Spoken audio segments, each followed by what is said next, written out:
მოგესალმებით, თქვენ უყურებთ Beauty Talks, რომელსაც წარმოგიდგენთ ნატალი ჯგუფი, სალომე ღვინიაშვილთან და ნატალია თოლორაიასთან ერთად. მოიწერეთ ჩვენი გვერდი. აუცილებლად, ძალიან ბევრი საინტერესო თემა გელოდებათ, ბევრი კარგი ეპიზოდი წინ, ასე რომ გამოიწერეთ. და დღეს ვისაუბრებთ ერთ-ერთ ყველაზე გავრცელებულ დერმატოლოგიურ პრობლემაზე.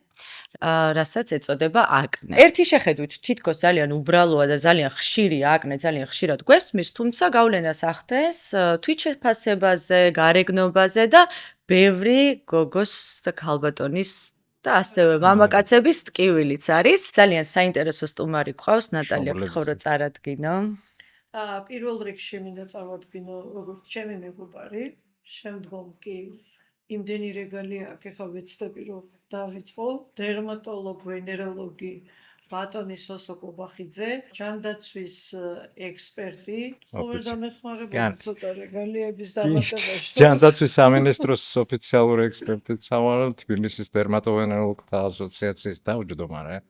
ასევე ევროპის სქესობრივი გზით გადამდებდა ბიუროს მმართველი საბჭოს წევრი და ვიყავი საქართველოს პირველი წარმომადგენელი ევროპის აკადემიაში. რაც შეეხება აკნეზე, ეს ტერმინი გამოიყენება ბევრი დაავადების დასახელებაში და აქაც მინდა რომ გარკვეული ვიყოთ.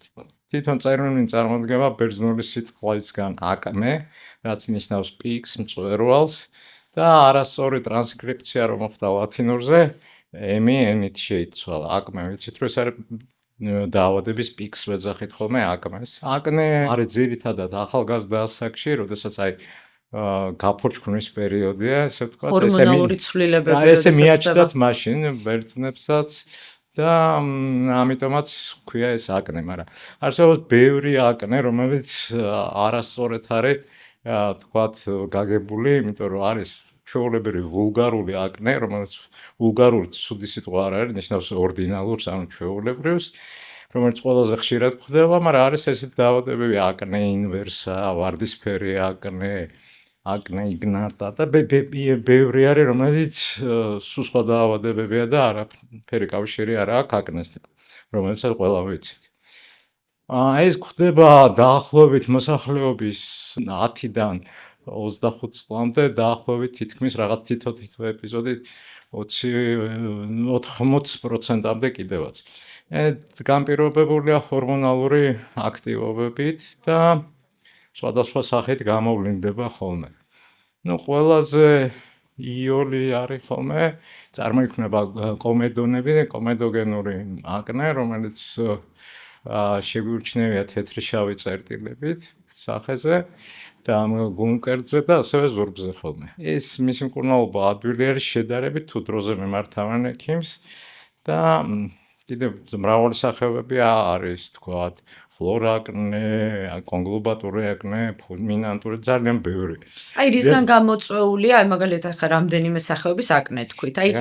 რისგან გამოწვეულია? მე მსმენი არ ვიცი, შეიძლება მითია, რომ არსებობს მაგალითად სტრესით გამოწვეული აკნე, ან საკვებით გამოწვეული, ან იგივე ასაკობრივი. ასაკობრივი არის როგორც შვილბავშვთა აკნე, არის ეს, რომელიც გრძელდება თქვათ 6 თვემდე. ეს თავისით გაქრება და არანაირი სპეციალური მკურნალობა ძალიან იშვიათ შემთხვევაში თუ დაჭირდეს. არის უფრო მოზრდილ ბავშვებში, თქვათ წლამდე, არის წლიდან 7-მდე, ესეც ერთეული კომედოგენები წარმოიქმნება და არის უკვე მერე პუბერტატული ასაკის დროს, გარდატეხის ასაკს, რასაც ვეძახით, უფრო მეტი მაგ დროს და ხანდახან რჩება დიდი ხნის განმავლობაშიც, ზოგჯერ 40-45 წლის მერეც და ამას უკვე ქვია მუდმივი აკნე, რომელსაც ექიმის ჩარევა ჭირდება ხოლმე. არსებობს რასაკვირველი მედიკამენტებისგან გამოწვეული აკნე, ბევრი მედიკამენტი, მაგალითად ჰორმონალური თერაპია ვისაჭირდება. ისეთი პრეპარატები, რომელიც ხანდახან აუცილებელია რომ მიიღოს ხოლმე პაციენტმა, ზოგიერთი ვირუსული პრეპარატიც კი, ასევე არასწორად გამოყენებული ჰორმონალური თერაპიები, როგორც ადგილობრივი წასასმელი, ასევე პერორალურად დასალევად მიღებულები, ისინი მათ შეიძლება გამოიწვიოს აკნე და ასევე გამწვევება. არსებობს სხვადასხვა კოსმეტიკური საშუალებებით გამოწვეული აკნე, იმიტომ რომ აკნე არის ამნიშნულოვანია. აკნე არის თითო რა არის აკნე, რომ წარმოვიდგინოთ, არის ყოველთვის ღერს აქვს თავის ჯირკვალი, ფოლიკული ქვია, ეს ფოლიკული წარმოშობს ცხიმს, რომელიც გამოედინება. არაფერ შუაში არ არის ეს ცხიმოვან საკვებთან. ეგ ერთი. და როდეს ეს ტესტოსტერონი, ესეთი ჰორმონი არის, რომელიც გამოიყოფა ახალგაზრდა ასაკში, აქტიურებს ჯირკვალს, მეტი რაოდენობით მოდის ცხიმი. და ასევე სადინარში ხდება, როდესაც მეტი ცხიმი მოდის, დაცობა და ეს შიგნით იწყება ანთება. შეიძლება უკვე ჩირქოვანი ანთებაც დაიწყოს ხოლმე და ამას უკვე სპეციალისტი ჭირდება. რაც არის მთავარი, რომ როდესაც ვიწყებთ დახშობას, ამ ფარავის საშუალებებით, რომელიც არ არის სპეციალური, ამიტომ რომ არსებობს ისეთი ფარავის საშუალებები, რომელიც არაკომედოგენური აწერია. ეს იწვევს აი მიკროკრისტალების ჩაჯდომას სადინარში, ასევე ისედაც თვითონ სადინარიდან აკერცვლას და წარმოიქმნება ეგრეთ წოდებული საცობები. რომელიც გახსნასაც ჯობია რომ სპეციალური პრეპარატებით მოხდეს და არა მექანიკურად, თქვათ, ხან ხელით, ხან დედა აკეთებს ხოლმე. და ეს ამით ვერ ამოიღებთ ჯირკვალს, ვერც კოსმეტოლოგია ვერ ამოიღებს ჯირკვალს და ვაწვევთ იმ წუთში არის შედეგი ეს ღიზიანდება მერე მეტი. ესევე თქვათ, მაგალითად, სპირტიანი ხსნარების ხმარება იმ წუთში ცხიმს აცილებს, ღიზიანდება მეტი. ესევე მაგალითად რუჯი რომელიც იწვევს მასკირებას და დროებით ეფექტს გამოშრობას, მერე ისევ ღიზიანდება და მეტი მოდის. აქ არის ბევრი შეცდომები, რომელსაც უშვებენ როგორც პაციენტები, ასევე მშობლების რჩევით, მეგობრის რჩევით. აი, მაგ ყველაზე მეტად გავრცელებულია, რომ მიდიან და იღებენ ანალიზს კანიდან, რომელსაც 99 შემთხვევაში აღმოვა სტაფილოკოკი. იქ დაწერენ უხვისდით საშუალება. არა, არანაირი მნიშვნელობა სტაფილოკოკი. აი ეს ძალიან მნიშვნელოვანია, კარგი იქნება თუ აი ამ შეცდომებზე არასწორ მიდგომებზე ვისაუბრებთ. ალბათ არ ხდება ექიმებთან, ეს არის თვითონ ამ მეზობლის რჩევით, აი ანალიზი გავაკეთე და არიან კმაყოფილებები და იწყებენ უაზროდ სამწუხაროდ ჩვენთან ანტიბიოტიკები რეცეპტის გარეშე იყიდება, იღებენ ამ ანტიბიოტიკებს, რომელსაც არანაირი შედეგი არ შეიძლება ჰქონდეს. იმიტომ რომ ძირითადი გამომწვევი არის პროპიონ ბაქტერია აკნე, რომელიც არის ანაერობი და იმაზე ეს ანტიბიოტიკები არ მოქმედებს. არის სპეციალური ანტიბიოტიკები, რომელიც ექიმმა უნდა დაუნიშნოს თუ საჭირო. აი რა არის სწორი, როდესაც მშობელი ან აი ადამიანი ატყობს, რომ აქვს გამონაყარი და ხვდება, რომ რაღაცა აკნესებური არის ეს ყველაფერი. აი რა არის პირველი, რაც უნდა გააკეთოს მშობელმა? პირველ რიგში არაწყობს და უთხრას, რომ ეს არის დროებითი მოვლენა და სწორი მოვლის საშუალებებით შეიძლება გაქრეს. და ეს ქონია სულ ყველას და ყველას გადასდის თუ ის სწორი მკურნალობა აი სწორი მკურნალობა როგორ? აი სწორი მკურნალობა არის ის, უნდა შეფასდეს მდგომარეობა. არსებობს ძალიან ბევრი ეხლაც მით უმეტეს ჩვენთან ხელმისაწვდომია ესეთი საშუალებები, რომლებიც იწვევენ თვითონ ამ ცხიმს მოხდეს 4-ვე ფაქტორზე, ანუ მეტი ცხიმიანობაზე მოქმედება, ცხიმიანობის შემცირება, მოქმედების წამლები, რომელიც ხსნიან ამ საცობებს და ნივთიერებები, რომელიც ჩადის და აკრობს ამ ანთებას. ხო. ამიტომ ამას პრობლემა არის ის, რომ ამას სჭირდება დრო. ეს გითხარით, რომ ახალგაზრდების დაავადება ძირითადად აწუხებს და სწრაფად უნდათ შედეგი. სწრაფად შედეგი გამორიცხულია. დრო ჭირდება და ამას უნდა მშობლის, ექიმის დრო დაიხარჯოს და კარგად აუხსნა, რომ ეს პროცესი არის და სწორად მიდგომა. რასაკვირველია და პრევენცია თუ არსებობს, აი თქვათ როგორ შეიძლება დავიცვათ თავი აკნესგან თუ რეალურია? არამექანიკური დაზიანებებით, აი მეგობრების რჩევის გაითვალისწინეთ, მაგრამ თუ რაღაცას ატყობთ, რომ არ მიდის სწორად, რასაკვირველია ექიმის დროული მიმართვა. ეხლა აი მექანიკურ იმაზედაც თქვათ, მაგალითად არის პროფესიული აკნეებიც, მაგალითად ვიოლინოს ვინც უკრავს, შეიძლება ეკისერში განვითარდეს. აკნე ძღოლებს ხშირად აქვთ ხოლმე ზურგზე. განვითარებული აკნე. ესეც აკნეა, ამასაც აკნე ეწოდება. განვითარდეს აკნე ქვია? არა. თვითონ აი დაცობილ სადინარებს ქვია. აკნეს ძირითადად დამახასიათებელია აი ფოლიკულის დაცობა, რომელიც შიგნით იწყება ანთება.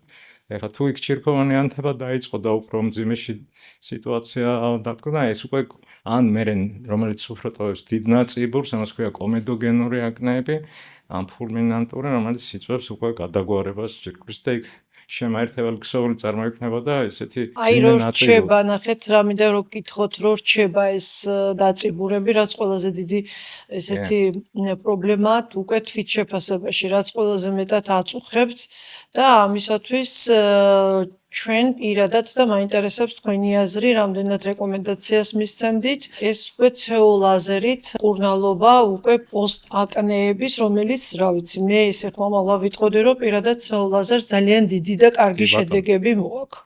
ნაწებული მართლა დიდი პრობლემა არის და სხვადასხვა სახის არის როგორც ჩაღრმავებული ნაწებურები, არის სოლისებრი, უფორმის, ოთხკუთხედი ფორმის, გააჩნია როგორ აწვალა პაციენტმა და როდის მიმართა ექიმს. შეეხება ნაწებურს შეიძლება განვითარდეს უკვე შემართული ქსოვილის არასწორად წარმოქმნის დროს უკვე ზემოდან კელოიდი, რასაც ვეძახით ხოლმე, რომის მკურნალობაც რასაკვირველია, რთულია და ავარია რომ დარჩეს უკვალოდ გაიაროს. ხო, ამისთვის არსებობს და აქამდე არსებობდა ესე დერმააბრაზიის მეთოდები საკმაოდ მძიმე და კანისთვის მავნე.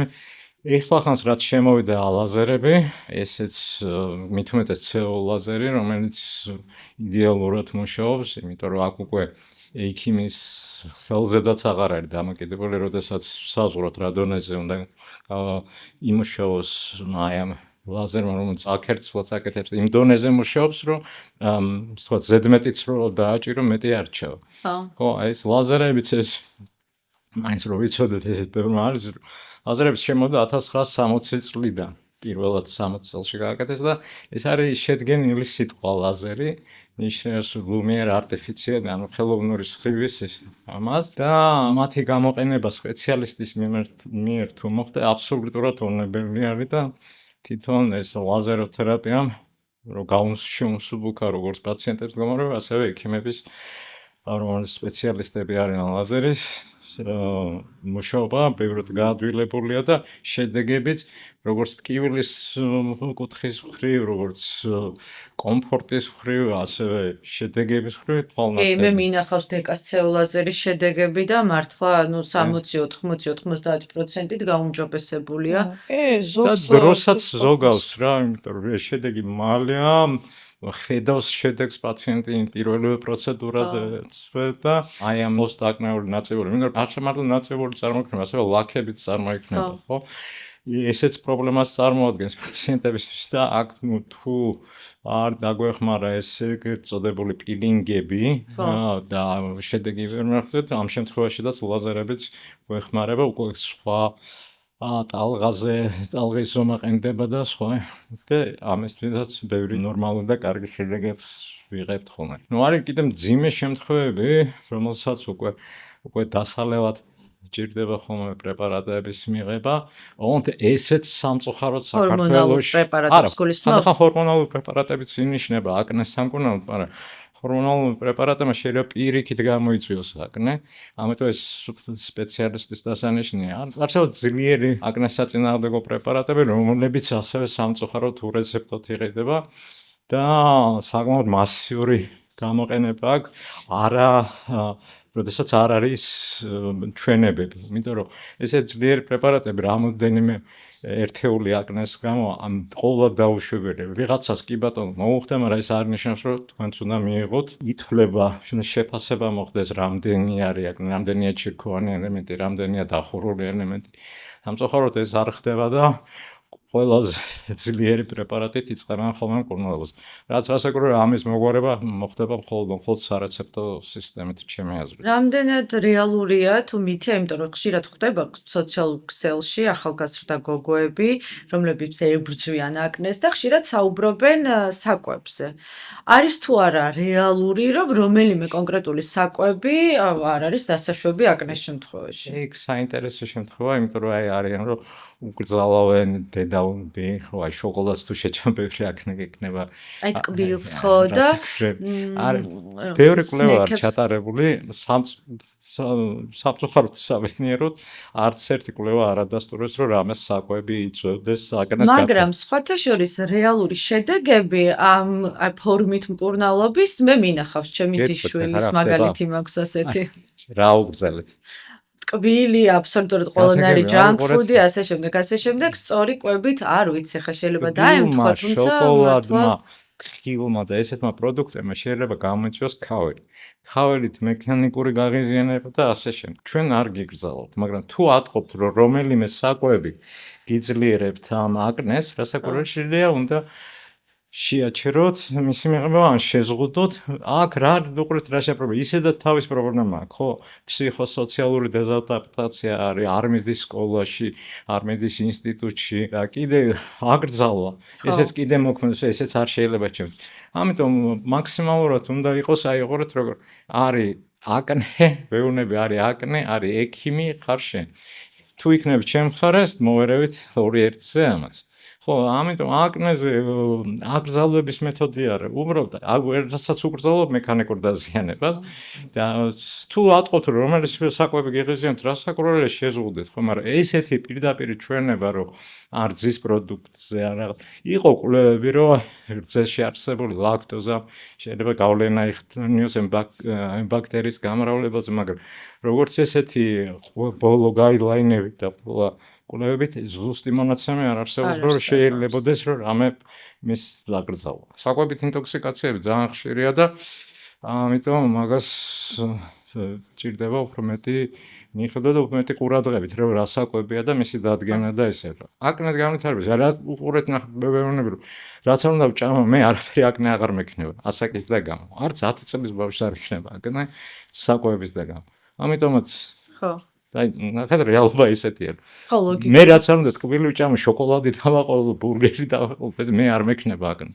ამიტომ რომ აღარ არის ამდენი ანდროგენები და მაგრამ მე სხვათა შორის აი ბევრი თხილი რო ვჭამო მზესუ მზირა რო ვჭამო აკნე არა მაგრამ არა ახალგაზრდა არც ისე მაგრამ აი მაინც გამონაყარი ყოველთვის რა სანამ შვილოსნობის ასაკი არის ალბათონებში ანუ ეს ანდროგენები ყოველთვის მუშაობენ ანუ რამდენი წლის მერე შემიძლია ვჭამო მზესუ მზირა უზომოდ ყოველთვის ჯობია რომ არ ჭამო ყოველთვის კონტროლად მიიღეთ რომ ამ აკრძალვა როგორც ესეთ რამე საკვები იწვევთ თან ასევე ეუბნებიან ხოლმე აი გათხოვდები და გაგიulis ესეც არა აქ იცით რა არის შესაძლოა რომ თხოვდებიან ძირთადად ორსულდება და ორსულობის დროს ანდროგენების გამოყოფა აღარ ხდება და უკეთესად იყენებენ. ხანდახან ჭირდება ხოლმე პაციენტებს, როდესაც პოლიკისტოზიანს ხოლმე ანტიანდროგენების ჩასახვის საწინააღმდეგო პრეპარატებსაც უნიშნავთ ხოლმე აკნეს დროს. ეს აკეთებს ორსულობის იმიტაციას და უკეთესად ხდება, მაგრამ რომ შეწყვეტავს მე ისე ვიცოდი. თემიდან პატარა გადახვევა გავაკეთო და პირველ რიგში მოგილოცოთ თქვენ ესეთი თქვენი გადარჩენა გამოჯანმრთელება გადარჩენა ეს იყო მართლა გადარჩენა ფაქტიურად ხო იმ ქვეყნიდან დაბრუნება მე რასაც უყურებდი რომ თქვენ როგორ ესე იბრძოდით ანუ ძალიან როგორ თქვა ალბათ მეგობრების და თქვენის დახმარებით და ალბათ საქართველოს რა ვიცი რაღაც მოსახლეობის ნაწილმა პატარა რაღაც რომ მოგვიყვეთ ამის შესახებ იმიტომ რომ ესეც ერთ-ერთი უბრალოდ მე არც ვიცოდი რომ ეს ჩემი დაავადება შეიძლებოდა ამის გაკეთება, იმიტომ რომ ეს თვითონ ცეროზე დაახლოებით 10 წელი მიმდინარეობდა და იმედიც არ მქონდა. მე უბრალოდ იმიტომ რომ უცხოეთში ძალიან დიდ თანხებთან არის დაკავშირებული. უცხოეთში ოპერაცია და მე უბრალოდ წინააღმდეგი ვიყავი ამ ნაწილობრივი გადანერგვის პარციალურის და მთლიანი გადანერგვა მხოლოდ გვამური სამწუხაროდ საქართველოში არ ხდება.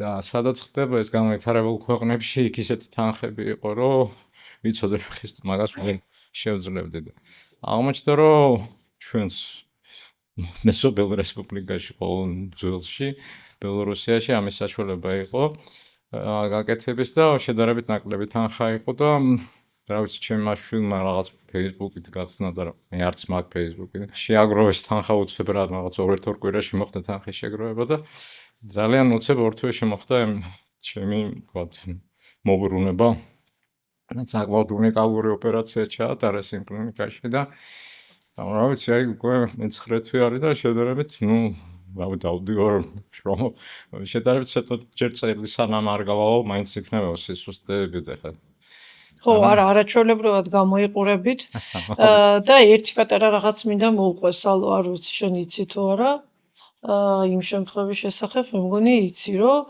მოკლედ ნუ წერთ ეხლა რა თქმა უნდა მეგობრები ვეკითხებით როგორ ახართ ხო კარგად ყველაფერი კარგად იქნება რა ვიცი სისხლიც კი განსაკუთრებული მაქვს და ვერ შეულობენ ამ სისხლსო და ნუ ამ დროს მე ექსპერიმენტების ხო იცი ესეთი მოყვარული, რეტინოლი წავისვი წინა დღეს, ანუ გავიკეთე უფრო სწორად პროცედურა რეტინოლის და მეორე დღეს მომინდა რომ უნდა გამეკეთებინა CO, რომელიც ორივე ურთიერთ ხო. ნუ არ შეიძლება. ნატალი, შენ ეგ შეცდომა როგორ დაგენდა? არა, ნუ ვიცოდი, მაგრამ აი მინდოდა რომ იმ დღეს ეს გამეკეთებია და თან მენახა რომ რამდენად შეიძლება ძალიან მაგარი შედეგი ქონოდა და როგორ ავფეთქდი, იცი? აი ისეთი ავფეთქდი რომ მე ბავშვობიდან წერტილიც არ მქონია მართლა, ნუ არასოდეს გამონაყარი არ მქონია და ისეთი ავფეთქდი რომ რეაქცია მოგცა. არა, ნუ საშინელება მჭირდა, ვერ აგიხსნი და სარკეში ჩავიხედებოდი, დავიწყებდი ტირილს მერთო და რა დამემართო და ამ დროს ვწერ. როგორ ხართ ბატონო სოსო, როგორ ბრძანდებით, ხან თქვენობით, ხან შენობით, როგორ ხართ, უკვე აღარ ვიცი როგორ ვლაპარაკო და მეუთხარი. ვაიმე, ყველაფერი კარგად გექნება მეთქი, მაგრამ მე მიშველი. მე მიშველი და უგდებ ჩემს სურათს. ნუ აი ის ერთ დღეს რა ვიცი, ისეთი დანიშნულება მომცა ხმამაღლავი ძაფი, რომ ორ დღეში უკვე ალაგებულიც მქონდა და მეკითხება იმის ვაგივრად, რომ თვითონ თავის თავს უშველოს, აბა როგორ ახართ, აბა როგორ ახართ და ანუ თქვენი მithumetes თქვენი ესეთი პროფესიონალიზმი და განსაკუთრებით თქვენი ესეთი ადამიანობით, იმიტომაც ყველაფერი აღნიშნე რომ ალბათ არ იყო პროჩემი წასვლის და იმიტომაც მინდა ყველას მადლობა თუ ბევრი მეურვეებს, ყველას მადლობა გადაუხადო ვინც დამეხმარა ამ თანხის შეგროვებაში, რომელიც ჩვენს იგივე სახელმწიფოს, რომელიც დამეხმარა ასევე ხალხს შეიტანეს ეს თანხა და ამისთვის კიდევ ერთხელ, რა ვიცი, თუ შეიძლება მადლობის გადახდა. ალბათ საჭირო ვარ ჯერჯერობით და ზათავარ კიდევ უპასუხო ამ შეკითხვას, იმიტომ რომ ეს აკნეზე, აი მაგალითად სიკეთე გიბრუნდებათ.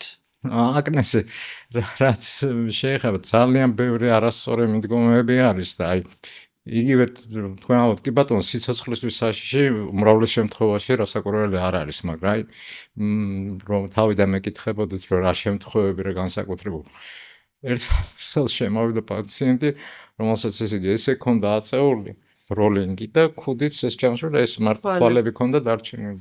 თავიდან ვიფიქრე, მე ყაჩაღი ხო სადრე ხდებოდა, მაგრამ იმდენად განიცდიდა რა. არა და რომ მოიხსნა არ ქონდა. შეფასებას იგდებს. და ეს უკვე მართლა პრობლემა არის. მენტალურ ჯანმრთელობაზე მოქმედებს. მენტალურ ჯანმრთელობაზე იგივე აღარ სწავლობს, აღარ მიდის ინსტიტუტში, აღარაფერი აღარ. ყველაზე რთული ასაკია, გარდატეხის ასაკი, როდესაც მაშინ გინდა ყველაზე კარგად გამოიყურება და იგივე შეყვარება რო უთხრას ბიჭი აქ გოგო რო ეს რა გაკეთდა. ამის გამო მე იწყებს სიჩქვნას და ესე ვთქვათ ხელის ხლებას და ეძებს აი სამწუხაროდ ინტერნეტში ისეთ ინფორმაციას, რომელიც ეტყვის რომ აი დღეს აი სასწაულ მოქმედი მალამო ეს რაღაცა ისინი რომელიც უბრალოდ ყოველთვის მინდა ვკითხო ხოლმე რა რომ აი ეს კი ბატონო მე არავინ არ ვარ წინააღმდეგი ვიღაცას რაღაცა მოუხდა, ვიღაც ბებიის რეცეპტი კი ბატონო, ერთმა გამომარა, ეს არ არის მასიურად ყოველთვის გამოყენება. ხო რა თქმა უნდა. ასევე მალამო, რომელიც დამზადებული არის სახლში, სადაც არ არის არანაირი არც ასეპტიკის, არც ანტისეპტიკის პირობები, არც კონსერვა, აი რო ეძახიან ბუნებრივი კონსერვატის და ემულგატორის გარეშე მალამ გაფუჭდება ნებისმიერი მალამ არ შეიძლება რომ შენახვის წესები აქვს. შენახვის წესები და თვითონ თუ არ დაუმატე ქარხნულთა ემულგატორი და კონსერვა გაფუჭდება ეს ექსტემპორე იმ წუთში შეიძლება რაღაცა ეფექტი ქონდეს. თან რაღა დროს ეს არის, როდესაც ხელმისაწვდომია. როგორც კოსმეტიკური ფირმები უშვებენ ამ მოულის საშუალებას, რომ სწორი შერჩევა უნდა მოხდეს, ეს დაავადება დამარცხებადია. ბევრად გაუმჯობესებთ, არის რომ შეარჩიოთ სწორად ექიმი, რომელიც არ დაგინიშნავთ ზედმეტს და სწორი კომუნიკაცია უნდა გქონდეთ. ეხლა თან იგივე ინტერნეტის საშუალებით შესაძლებელია რომ თქვათ მე ყოველთვის ვეუბნები რომ ორ კვირაში ერთხელ მაინც კონტაქტზე ვიყოთ თვეში. 3-4 თვე მაინც გრძელდება მკურნალობა აკნესი და მე უკვე თვითონაც შეუძლიათ რომ მიხედავ ხოლმე თავი და პროდუქტებიც არსებობს მათ შორის შერმენ დე კაპუჩინის აქვს ძალიან კარგი პროდუქცია 1-2-3 ნახე 1-2-3 რატო ქვია ისე შემუშავებული აი, არის, ამ რომ პრინციპი- ბავშვებისთვისაც და მოზარდებისთვისაც მოზარდებისთვის ძალიან ისეთი იყოს რა, ეხა ამ გამწმენდი, შრატი და შემდეგ უკვე საცხი, საცხი. კი, რომელიც შექმნილია დობას პირადად. ისახურებს ესეთი ფირმები, რომელიც არის სოფლიო ბრენდებია ფაქტიურად, რომელზედაც პასუხს აგებს როგორც ის ბრენდი და სწორი გამოყენების შემთხვევაში ძალიან კარგი შედეგი. ეს ვისაც აკნესადმი აქვს მიდრეკილი, ხო? თვითონ ეს არის დასაბანი. ხო, ეს არის მოვლა, რომელიც აუცილებელი არის. ეს არის გამწმენდი, ხო? და ეს უკვე საცხი. საცხი, კი. და ნებისმიერი ასაკისთვის შეიძლება ამის კი, მოზარდიდან, სადაც პრობლემებს ვიძახით.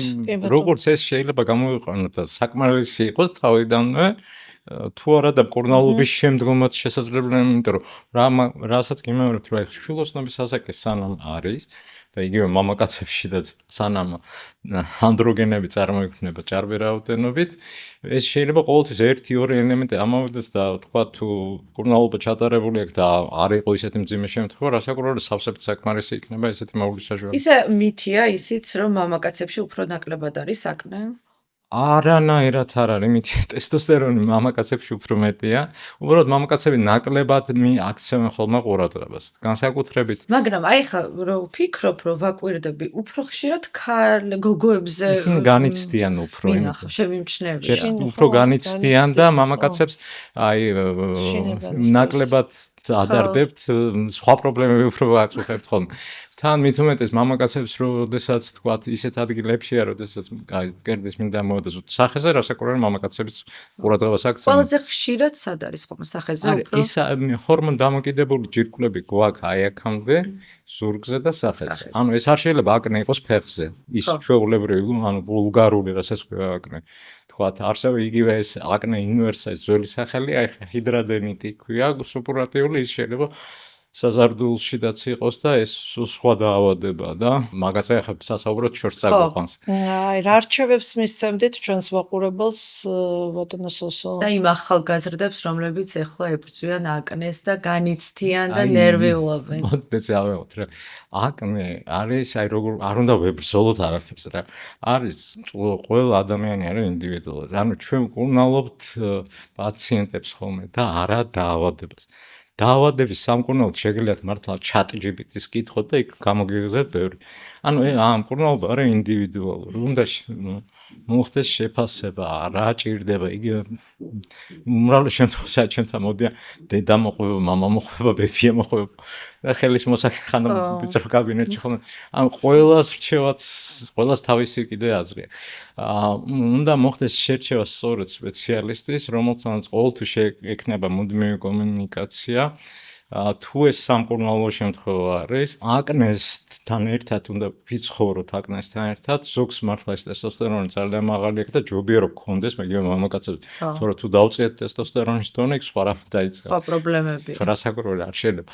თუ იქ არის უნდა მოხდეს ზუსტი დიაგნოზით დადგენა, საჭიროა ხოლმე ეკოსკანერების ჩატარება, თუ იქ პოლიკისტოზით არის გამოწვეული, რაც არ უნდა მკურნალობ, თქვა აკნე პრეპარატი ისევ წამ. თუ იქ გამოწვეულია, თქვა იგივე ჰორმონის მიღებით ან მექანიკური დაზიანებით, ასევე როგორც არის ფსიქოგენური აკნე, როდესაც თვითონ იზიანებს პაციენტი, ისეც სხვადასხვა სპეციალისტის ჩართვა შეიძლება დაგჭირდეს. და თვითონ ეს ყველა კვლევები უნდა თვითონ ექიმა გადაწყვიტოს და არა თავისით. დაუჯდება ძალიან ძვირი იგივე ჰორმონალური დისბალანსი. რატომღაც სუმი დაავადებით სანამ მოვალთ რა ანალიზები გავაკეთოთ. არ არის არაფერი სასწრაფო. აკნე გაგრძელდება მინიმუმ 3-4 თვეს, შეიძლება ცოტა მეტიც. ამიტომ ეს სასწრაფო არაფერი არ არის, ექიმი თუ რასაც დაგენიშნათ, ჯობია ის ანალიზები ჩაიტაროთ და ის კვლევები ჩაიტაროთ, ყოველდღიურად დახარჯოთ დრო და თანხები. ეს მოვლის საშუალებებიც თუ უნდა რასაკვირველია ჯობია დაფაროს ვიდრე ხელით მექანიკური. არსებობს სპეციალური არაკომედოგენური საშუალება. იგივე მოვლას თქვათ რითი მოიშოროს მე ეს წასმული მფარავი. თქვათ არსებობს მიცერალური წყალი და ასე შემდეგ.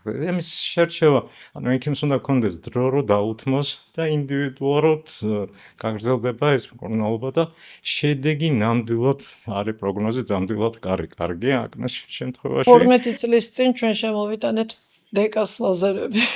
და ესე პირველი CO ლაზერი მე მგონი. და რამდენად ის რამდენად განვითარდა?